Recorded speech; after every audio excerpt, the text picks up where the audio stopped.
예배 회복이 절실한 필요 가운데 있어서 나의 목회의 본질이라는 제목으로 우리가 오늘도 세 꼭지를 같이 좀 살펴보려고 합니다. 그래서 소주제는 하나님의 뜻, 얼굴, 비전입니다. 뭐라고요? 하나님의 뜻, 얼굴, 비전. 제가 일부 예배 설교를 마치고 나니까 하나님께서 지금 우리를 인도해 가시는 그 하나님의 놀라운 인도하신 가운데 정말 필요한 중요한 말씀이기도 한 것을 더 선명하게 보게 되었습니다. 그래서 오늘 말씀드린 대로 우리의 예배가 절실하게 회복되어야 할 필요 가운데 있고, 아울러 하나님의 인도하심을 잘 따라가기 위해서 우리가 오늘 이 부분을 살펴보려고 합니다. 제목은 목회의 본질, 소제목은 하나님의 뜻, 얼굴, 비전. 첫째, 무엇이 하나님의 뜻일까? 무엇이 하나님의 뜻일까? 즉 하나님의 뜻을 행하고자 하는 삶. 하나님의 뜻을 행하고자 하는 삶. 저는 1980년 1월부터 1987년 3월까지 미국에서 공부를 마치고, 저는 대학원을 다 미국에서 했는데요. 그해 3월에 귀국해서 10월 달에 영등포구 양평동에서 교회 개척을 시작했어요. 그 지역이 아주 가난한 지역이었어요. 그래서 이렇게 집 안에 여러 세대가 사는, 경제적으로 매우 열악한 소규모 공장들이 이렇게 많이 있는, 오목고 바로 가기 전에, 지금은 거기가 재개발됐습니다만은, 거기서 교회를 개척했는데, 그러면서 이제 또 신학교에 아르바이트식으로 강의도 나가고요. 우리 교단 신학교에. 그랬더니 학생 중에 2명이 목회도 배울 겸 또 교회도 같이 협력해 섬기겠다고 왔어요. 그래서 이제 전도사로 임명하고 같이 교회를 섬기는 중에, 그분들에게도 하나님의 말씀을 전할 수 있는 기회를 주어야 되잖아요. 그래서 저녁 예배 시간에 하나님의 말씀을 전하도록 이렇게 전사님들에게 기회를 줬어요. 그랬더니 그분들이 설교하는 걸 보니까 제 모습이 보이고요. 그걸 보니까 저는 처음부터 목회 못할 게 보이더라고요. 목회를 잘할 게 보여야 되는데 저는 처음부터 목회 못할 게 또렷이 보이더라고요. 무슨 말이냐면, 그분들이 어떻게 설교하나를 봤더니 성도들의 필요가 뭔가를 쫙 간파하더라고요. 아까도 말씀드린 대로 그 지역이 경제적으로 매우 어려운 지역이었어요. 정말 가난하게 사는 사람들이었거든요. 그러니까 그 필요가 보이니까 설교를 어떻게 하느냐면, 물질적으로 축복받는 비결, 이렇게 전하는 거예요. 그러니까 성도들의 입장에서는 지금 가난한데 너무나 힘든데 물질적으로 축복받는 비결이 있다고 그러니까 눈이 번쩍번쩍 하는 거예요. 근데 저는 그전까지는 그런 걸 전혀 생각해 보지 못했는데, 그분들이 설교한 걸 보니까 제 모습이 보이더라고요. 저는 어떻게 하고 있냐 하면, 하나님의 뜻이 뭐지? 이러고 있는 거예요. 제 초점이 성도들의 필요에 있지 않아. 그리고 어떻게 설교를 하느냐 하면, 이게 하나님의 뜻입니다, 이렇게 전하는 거예요. 그러니까 성도들의 입장에서는 내 발등에 불 떨어졌는데, 내가 경제적으로 지금 어려운데 하나님의 뜻이 무슨 상관이냐, 그러고 있는 거예요. 그 관심조차 보이지 않는 거지. 이게 보이니까 저는 처음부터 목회 못할 게 보이더라고요. 근데 지금 생각해 보면 저는 하나님께 정말 감사한 게, 제가 제 목회를 쭉 돌아보면서 핵심적인 중요한 것이 이게 있었다고 보였다고 그랬잖아요. 이 지금 나눈 이 부분이 전적인 하나님의 은혜였고요. 그게 있었기에 오늘 제가 있을 수 있습니다. 설교만 하더라도요, 크게 2 갈래가 있습니다. 지금 설명한. 자, 그래서 우리에게 아주 중요한 요소 중에 하나가 뭐냐면 하나님의 뜻이 뭔가를 알기를 열망하고 그 하나님의 뜻에 따라 행하기를 추구하는 삶입니다. 그게 오늘 본문이 말하는 겁니다. 그게 오늘 본문이 말하는 것입니다. 이 자세가 없으면요, 우리 신앙에서 어느 것 하나라도 올바로 될 수 없습니다. 올바로 될 수 없습니다. 뿐만 아닙니다. 그 자세요, 영적인 분별력을 위해서도 필수입니다. 사실은 모든 면에 필수입니다. 여러분 요한복음을 5장, 6장, 7장, 8장 쭉 읽어가시면요, 그 당시 유대인들과 예수님과의 마찰이 반복적으로 일어나는 걸 볼 수 있습니다. 마태복음 나오지만 요한복음도 쭉 나옵니다. 특별히 요한복음에 보면 유대인 중에 많은 사람들이 예수님을 따릅니다. 그래서 그들도 제자라고 표현되어 있습니다. 그래서 제가 알기로는 다른 복음서에는 그렇게 되어 있지 않은데 요한복음에는 피상적인 제자들도 제자라고 표현되어 있습니다. 요한복음에는. 그래서 유대인들 중에서도 많은 사람들이 예수님을 따릅니다. 제자라고 심지어 써 있습니다. 그런데 그들 중에 많은 사람들은 예수님이 말씀하신 것을 전혀 이해하지도 못할 뿐만 아니라 나중에는 예수님을 심지어 죽이려고도 하고 예수님을 대적하고 떠납니다. 근데 핵심적인 이유가 뭐냐면 분별력이 가려지기 때문에 그렇습니다. 영적인 분별력이 가려지기 때문에 그렇습니다. 일터사역 시리즈가 되면서 어떤 분들은 어렵다고 그럽니다. 어려울 수 있습니다. 왜냐하면 한편으로는 새로운 주제들을 다루고 있습니다. 근데 부활만 하더라도 전혀 새로운 주제가 아니죠. 그걸 성경적으로 깊이 살펴볼 뿐이죠. 한편은 어려울 수 있는데요, 그게 근본이 아닙니다. 근본은 여러분 속에 자세가 있느냐는 겁니다.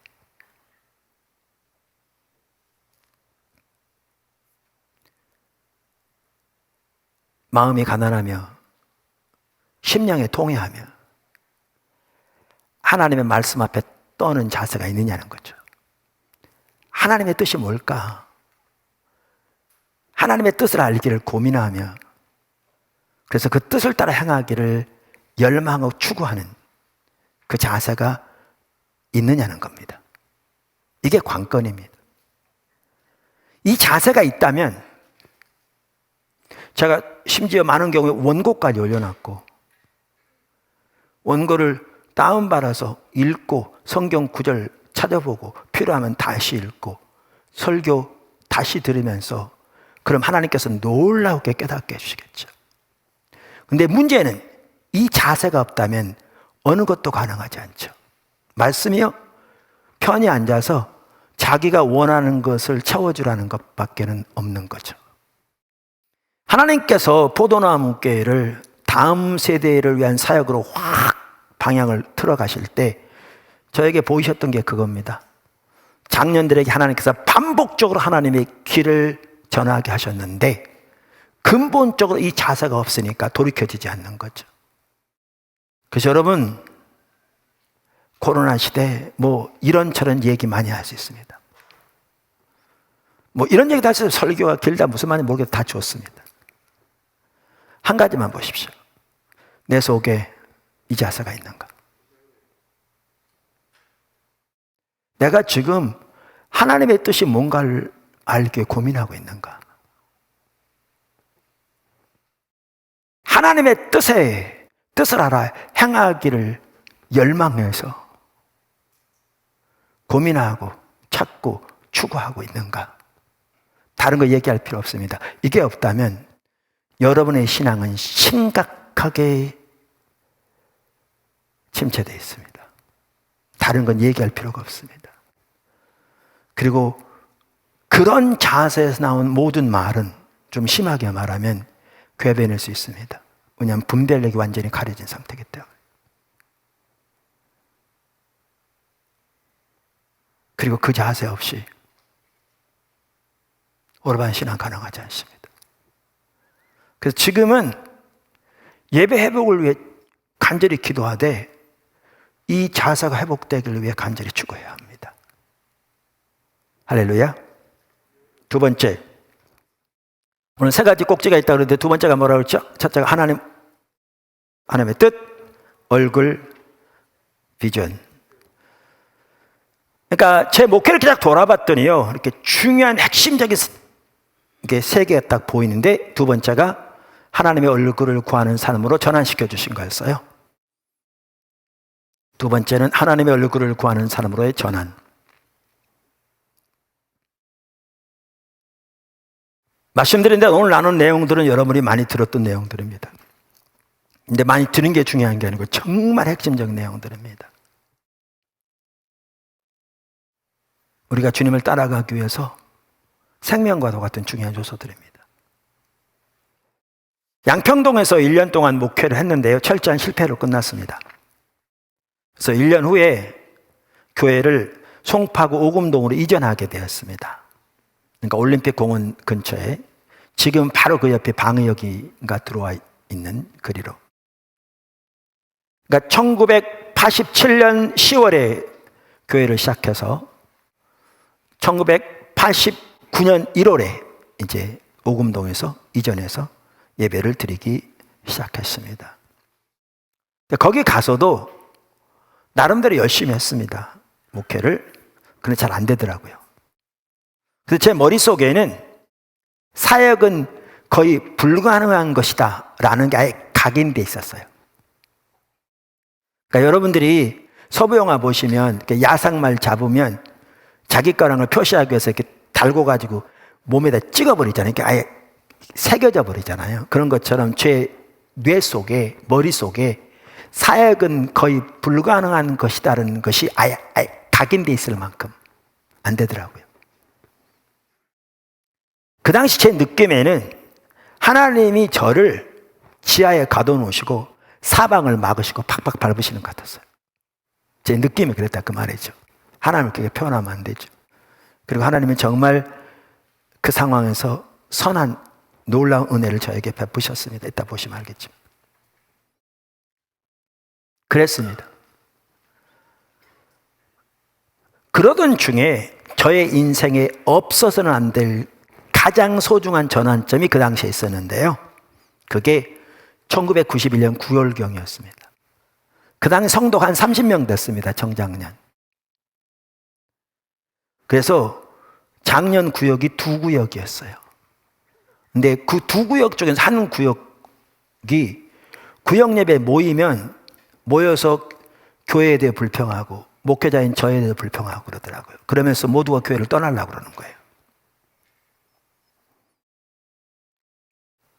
그러니까 목회자들은 다 이해하겠지만, 여러분도 조금은 이해할지 모르지만, 그렇지 않아도 나름대로 열심히 했는데 교회가 안 세워져서 그러고 있는데 그나마 반쪽 나게 생겼으니까 얼마나 힘들겠어요. 그래서 3일 동안 금식하면서 교회에서 기도했습니다. 저는 지금도요, 금식 못합니다. 저는 금식 생각만 해도 오금이 저린 사람입니다. 근데 워낙 어려우니까 먹을 생각 자체가 없는 거죠. 그래서 교회에서 금식하면서 기도하는데 이틀째인지 3일째인지 정확한 기억은 없습니다만은 하나님께서 또렷하게 제 마음속에 이렇게 말씀하시더라고요. 성령이 감동을 주신 거죠. 네가 날 사랑하지 않는구나. 그 당시 나름대로 열심히 목회했습니다. 새벽 예배는 기본이었고요, 저녁마다 특별 기도회를 했습니다. 그러니까 매일 하루에 2번씩 기도회로 모이는 거죠. 예수 큰 잔치라는 이웃 초청 잔치를 6개월 동안 준비해서 그 당 성도가 25명일 때 안내원만 30명이 필요해서 다른 교회에서 5명 빌려다가 차로 30분 거리에 있는 성내역까지 안내원을 세우고 7부로 예배를 드려서 각 부마다 연예인들을 초청해서 간증하게 하고 500명 이상이 왔다 갔는데 1명 남았더라고요. 성도 남편. 주부 영성 성경 공부를 만들어서 전단지를 찍어 돌리는데 신문에 넣어서 하면 돈도 들어가고 효력이 없으니까 직접 아파트 단지 다 돌면서 돌리는 거죠. 그때 제 마음속에 가면서 얼마나 기도했는지, 경비가 없게 해달라고. 그래야 들어갈 수 있으니까.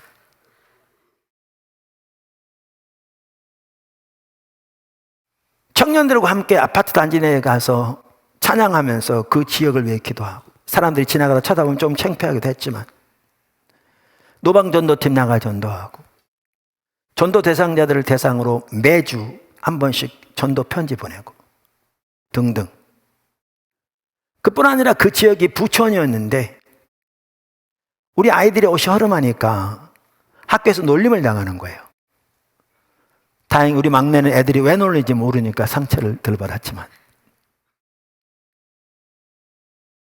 그때 예배당이 본당 40평, 가운데 복도가 있고 또 다른 교육관 40평인데 다 지하에 있어서 완전 지하에. 근데 사택이 그 교육관 안에 이렇게 일부가 막아져 있었는데 완전 지하에다가 보일러가 그 안에서 도니까 겨울에는 공기가 안 좋고 여름도 그렇고, 여름에는 습하니까 발에 무좀까지 생기는 그런 상황. 뿐만 아니라 제 아내는 주일에 성도들을 섬기기 위해서 토요일이면 한숨도 자지 않고 밤새도록 음식 만들었거든요. 제 아내가 좀 뭘 하는 게 느린 것도 있지만. 그리고 교회 거하고 우리 개인 거는 단돈 한 푼까지도 철저히 구분된 만큼 신실하게 목회했습니다. 근데 주님이 그날 저에게 네가 날 사랑하지 않는구나 그러면서 깨닫게 하신 게 이거였습니다. 하나님은 살아계신 인격체인데 내가 하나님을 대신해서 그리고 대변해서 성도들에게 하나님의 말씀을 전하고 하나님을 위해서 교회를 세운다고 하면서 노력했을지 몰라도 정작 인격체이신 하나님 그분 자신을 알고 사랑하는 일에는 완전히 소홀히 한 저의 모습을 선명히 보게 하셨습니다. 이 순간이 계시의 순간이랄까 뭐 그런 거였습니다. 저에게는. 그러한 저의 모습이 보여지니까 저는 중심에서부터 회개가 되더라고요. 제가 울고불고 했다는 얘기 전혀 아니고요. 오 하나님, 제가 잘못했습니다. 제가 하나님을 사랑하지 못했습니다. 그리고 그러한 저의 모습이 보여지니까 저 같은 경우에는 교회를 성장시키려는 모든 노력이 순식간에 내려지더라고요. 내가 하나님도 알지 못하면서.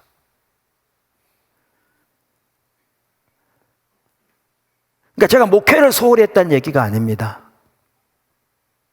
제 초점이 목회나 교회의 성장이 더 이상 있지 않았다는 거죠.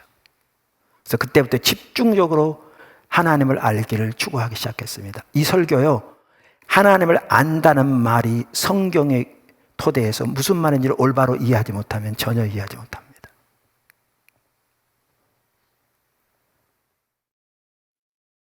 어떻게 하나님을 알기를 찾기 시작했는가? 여러분 말씀드린 대로 성경을 새롭게 연구하면서 하나님을 알게 해달라고 당연히 간절히 기도하면서 앞서간 믿음의 선배들은 어떻게 하나님을 더 깊이 알았는지 설교 테이프들을 들으면서, 우리나라 목회자들이 그렇게 설교한 분들 없어 대부분 외국 테이프들이었고, 또 오래전 역사의 교회사에 나오는 분들이지만 하나님과 깊이 동행했던 사람들의 책들을 보면서 그들은 어떻게 하나님을 알았는지 집중적으로 하나님을 알기를 추구하기 시작했습니다. 전반적인 것을 총 담아서 얼마 전에 하나님을 찾는 삶이라는 책을 제가 단행본으로 냈는데 정말 중요한 책입니다.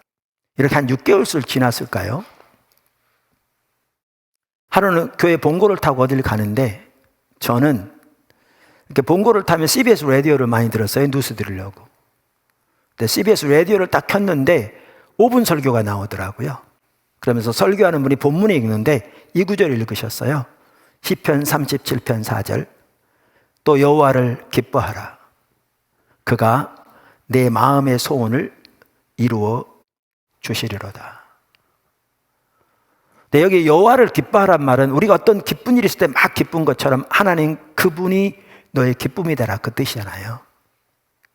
근데 이 구절을 딱 듣자마자 제 마음속이 이렇게 비춰지는데요.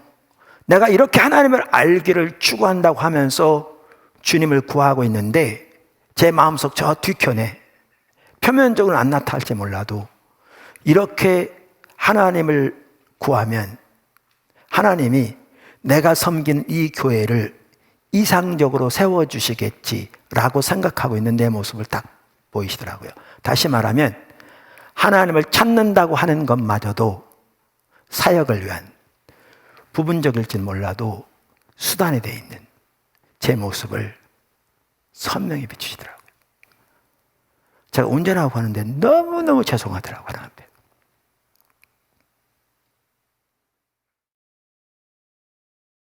그래서 하나님 앞에 여기 있어요. 하나님 아버지, 하나님을 찾는다고 하면서 이것마저도 사역을 위한 수단이 되어 있는 저의 모습을 용서해 주세요. 하나님을 아는 것만이 저의 유일한 목표, 삶의 목적 되게 해주세요. 간절한 기도가 나오더라고요. 이렇게 하나님을 아는 것이 유일한 목표와 목적된 자리로 돌이켜 주셨는데요.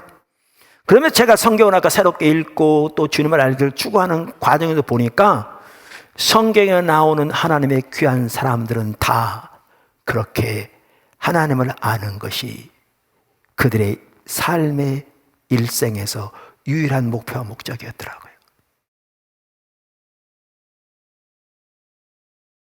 한 예만 들면 사도 바울. 고린도서 2장 2절에 이렇게 말합니다. 사도 바울이 내가 너희 중에서 예수 그리스도와 그가 십자가에 못 박히신 것 외에는 아무것도 알지 아니하기로 작정하였습니다. 이 말은 사도 바울이 고린도 교회에 지금 편지하면서 하는 말입니다. 그럼 너희 중에서 이 말은 사도 바울이 고린도에 있을 때를 언급하는 거죠. 그럼 사도 바울이 언제 고린도에 있었느냐 하면 사도 바울의 2차 전도 여행 때 고린도 지역에서 18개월 동안 머물면서 고린도 교회가 세워졌죠. 그때를 말하는 거예요. 그러니까 그때는 전 세계가 사도 바울 앞에 열려지고 있었어요. 엄청난 표적과 기사가 사도 바울을 통해 나타나고 있었고요. 수많은 사람들이 구원받고 삶이 변화되고 교회들이 세워지고 때로는 도시 전체가 변화되는 역사들이 있었어요. 사도 바울을 통해서. 그때 얘기해요. 이렇게 말해요. 내가 너희 중에 있을 때 예수 그리스도, 우리말에는 예수 그리스도와 그가 십자가에 못 박히신 것 이렇게 번역되어 있는데 원어를 보면요 이렇게 번역해 오라요. 내가 예수 그리스도 곧 십자가에 못 박히신 그분 외에는 이렇게 번역해 오라요. 여러분 영어 성경을 보면 100% 다 그렇게 번역되어 있어요. 왜? 원어가 그렇게 되어 있어요. 자, 그럼 보십시오. 그 상황인데 사도 바울이 하는 말이 내가 너희 가운데 있을 때 예수 그리스도 곧 십자가에 못 박히신 그분 외에는 아무것도 알지 아니하기로 작정하였다. 다시 말하면 예수 그리스도를 아는 것이 나의 단 하나의 유일한 목표요 열망이었다. 그 말입니다. 빌립보 3장은 옥중서신입니다. 사도 바울이 로마 옥중에 처음 갇혔을 때 쓴 4개 옥중서신 중에 하나죠. 그 3절부터 보면 이렇게 말합니다. 3장 7절. 그러나 무엇이든지 내게 유익하던 것을 내가 그리스도를 위하여 다 해로 여길 뿐더러 또한 모든 것을 해로 여김은 내 주 그리스도 예수를 아는 지식이 가장 고상하기 때문이라. 내가 그를 위하여 모든 것을 잃어버리고 배설물로 여김은 그리스도를 얻고 그 안에서 발견되려 함이니 내가 가진 의의는 율법에서 난 것이 아니요 오직 그리스도를 믿음으로 말미암은 것이니 곧 믿음으로 하나님께로부터 난 의라. 내가 그리스도와 그 부활의 권능과 그 고난에 참여함을 알고자 하여 그의 죽으심을 본받아 어떻게 해서든지 죽은 자 가운데서 부활에 이르러 하노니 내가 이미 얻었다 함도 아니요 온전히 이루었다 함도 아니라 오직 내가 그리스도 예수께 잡힌 바 된 그것을 잡으려고 달려가노라. 그때까지도 바울의 단 하나의 유일한 목표와 목적은 주님을 아는 거였습니다. 다른 말로 그 안에 발견되는 것이었습니다. 다른 말로 주님을 얻는 것이었습니다. 모세도 정확하게 그랬고요. 다윗도 정확하게 그랬습니다. 제가 다른 경로 때 여러 번 나눴습니다. 또 제 책에 잘 기록되어 있습니다. 세 번째, 아까 뭐라고 그랬죠? 하나님의 뜻, 얼굴, 비전. 제가 저의 목회를 쭉 돌아보니까 여기까지 오도록 핵심적인 요소들이 있었는데 하나, 둘, 셋. 그 세 번째가 하나님의 비전이었더라고요. 사실 저는 그 전에는 이런 부분 잘 몰랐어요. 그러니까 돌아보니까 보였지. 한번 어떤 분이 그러더라고요. 미국에서 그 좋은 신학대학원에서 박사도 하시고요, 그분은. 근데 어떻게든 그분이 제 책을 봤어요. 그러니까 이제 십자가 복음 엄청 감동을 받은 것 같아요. 그래서 한 번은 저한테 만나서 어떻게 이 책을 쓰게 됐냐고 그러더라고요. 그러면서 그분이 자기도 이렇게 해보려고 하는데 안 되던데 이 다른 요소가 있는 것 같다. 저에게는 이게 된다는 거는 이제 그런 얘기도 하더라고요. 근데 저의 아까도 말씀드린 대로 목회를 쭉 돌아보면서 보이는데 또 하나의 중요한 핵심이 하나님의 비전이었더라고요. 하나님의 비전. 우리가 하나님을 따라가는 데 있어서 가장 중요한 요소 중에 하나는 하나님의 비전입니다. 리더는 더 말할 것도 없고요. 교회도 그렇습니다. 개인뿐만 아니라 단체도 그렇습니다. 말씀드린 대로 리더는 더 중요합니다. 조지 바나의 말대로 리더는 정의상, 비전을 가진 사람들입니다.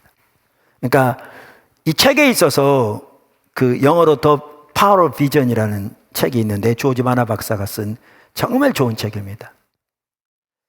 그게 저는 그 세컨드 에디션을 봤는데 첫 번째 그 나온 거를 우리나라 두 군데선가 번역해서 지금 절판된 것 같아요. 근데 정말 하나님의 비전 귀한 책입니다. 가치관 똑같은. 근데 그분이 이렇게 말합니다. By definition, 정의상 All leaders are visionaries. 모든 리더들은 비전을 가진 자들이다. 바꿔 말하면 뭐냐 하면 비전이 없는 사람은 리더가 아니란 얘기예요. 정의상.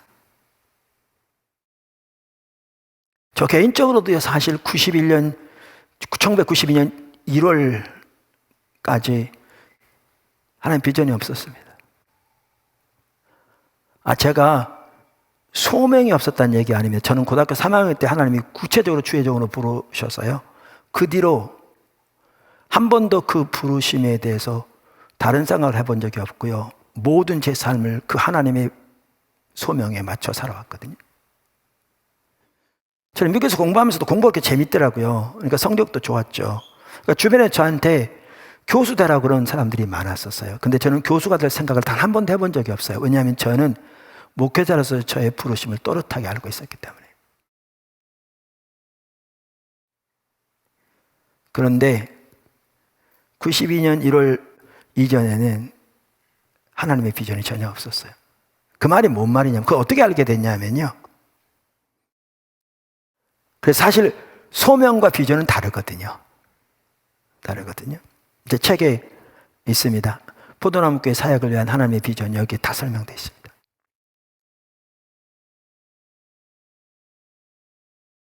제가 아까 91년 말경에 그러니까 성도들이 시험 들어서 금식하고 기도하면서 하나님 얼굴을 구하는 사람으로 돌이키셨다고 그랬잖아요.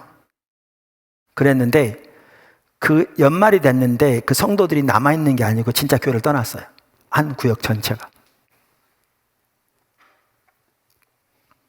진짜 힘들더라고요. 그런 상황인데 청년 중에 한 명이 저한테 목사님 저 연말에 기도원 가려고 그러는데 좀 같이 가주시죠 그러더라고요.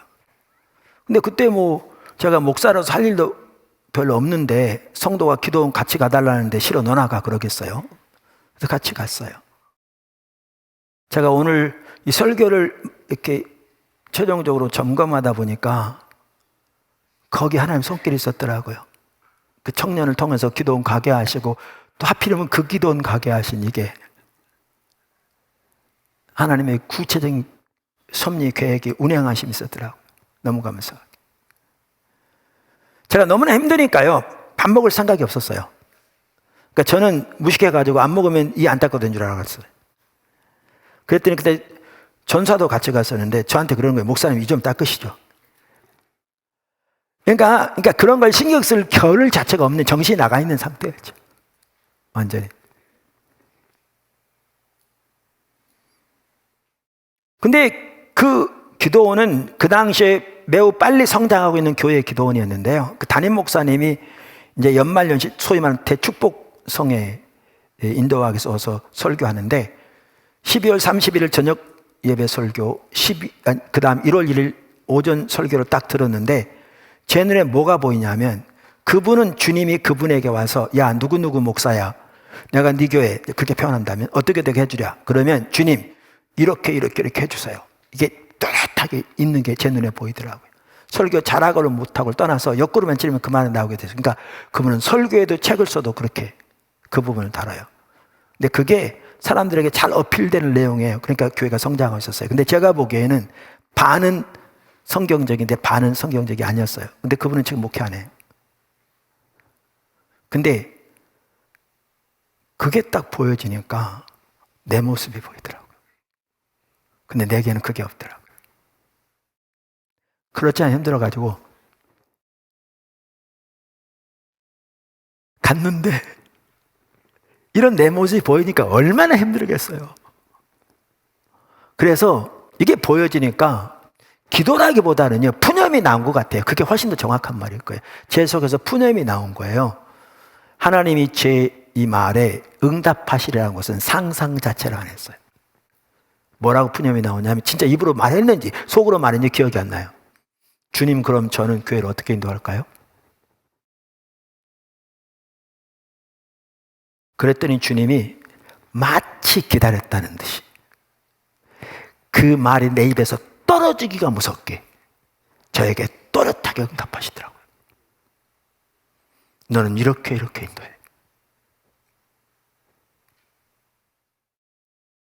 근데 그 말이 저는 싫었어요. 왜냐하면 제가 이해하기에는 내가 원하는 거 달랐어요.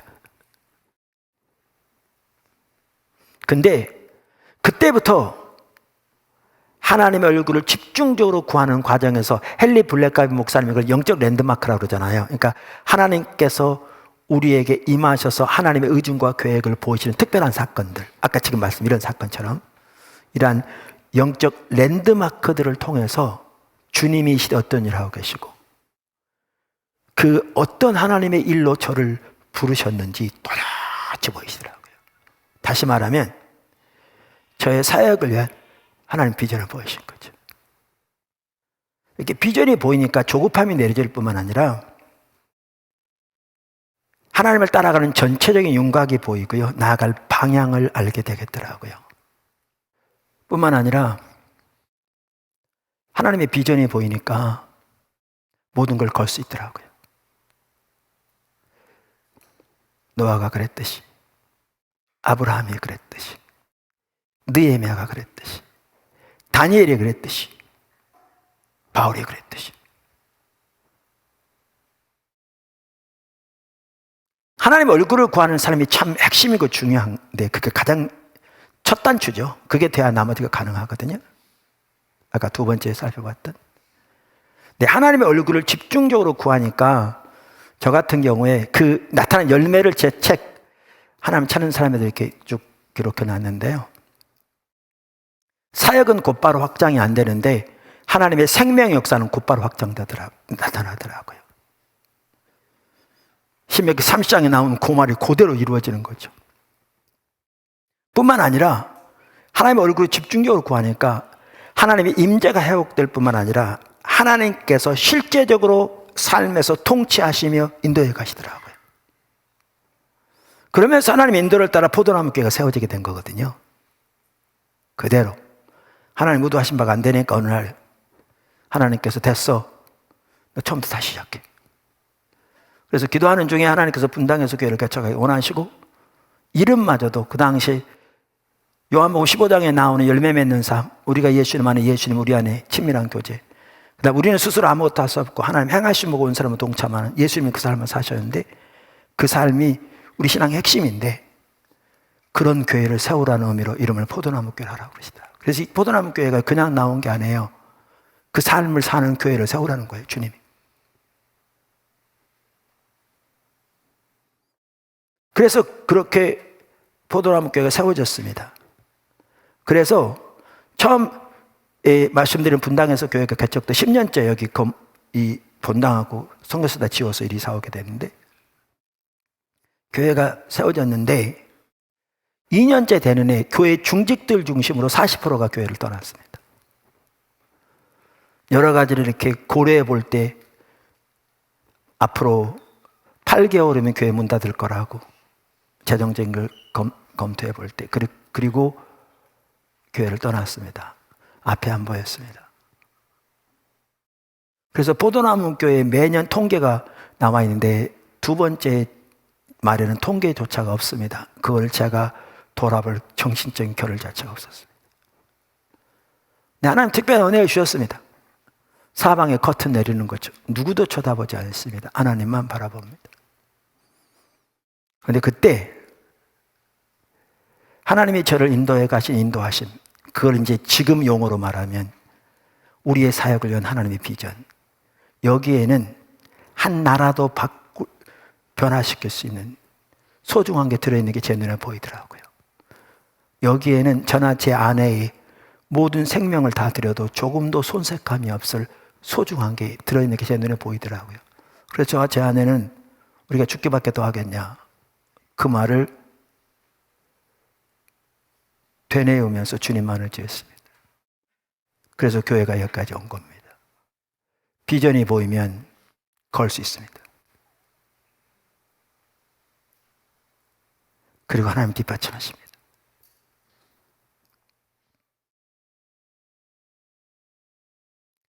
결론입니다.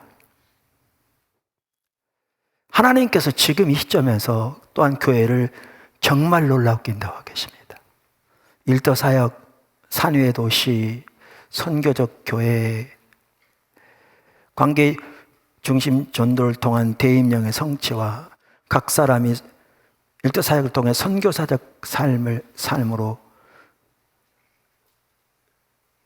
사회에서 문화명령과 대임령의 통합을 통해 영혼의 구원뿐만 아니라 사회, 때로는 국가 전반에 있어서 하나님의 뜻이 이루어지도록 한 사람 한 사람을 통해서 역사하시는 그리로 인도하고 계십니다. 어마어마한 일입니다. 제 눈에는 그 비전이 보입니다. 강력하게 인도하고 계십니다.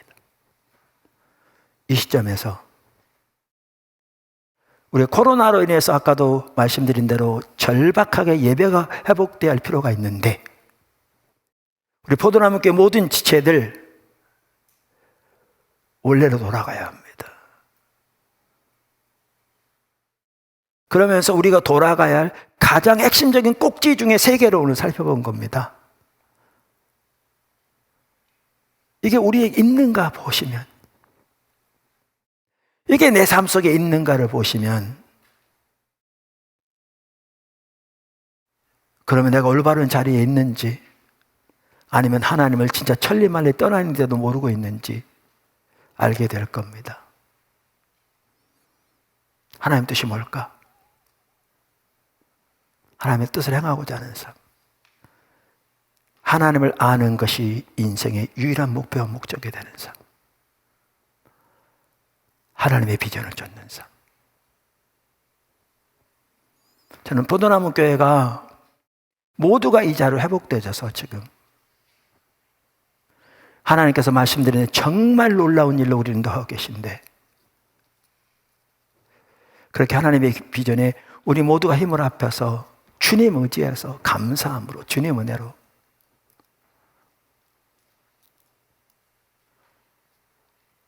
그렇게 주와 동행하면서 순종의 감으로 하나님께서 보도나무 교회 세우시고 오늘까지 인도하신 하나님의 뜻이 남김없이 이루어질 뿐만 아니라 여러분의 삶 속에 정말 넘치는 하나님의 생명과 은혜 충만하고 주의 나라를 위해 귀하게 쓰임받는 모든 여러분 한 분 한 분 되시기를 예수 이름으로 축복합니다.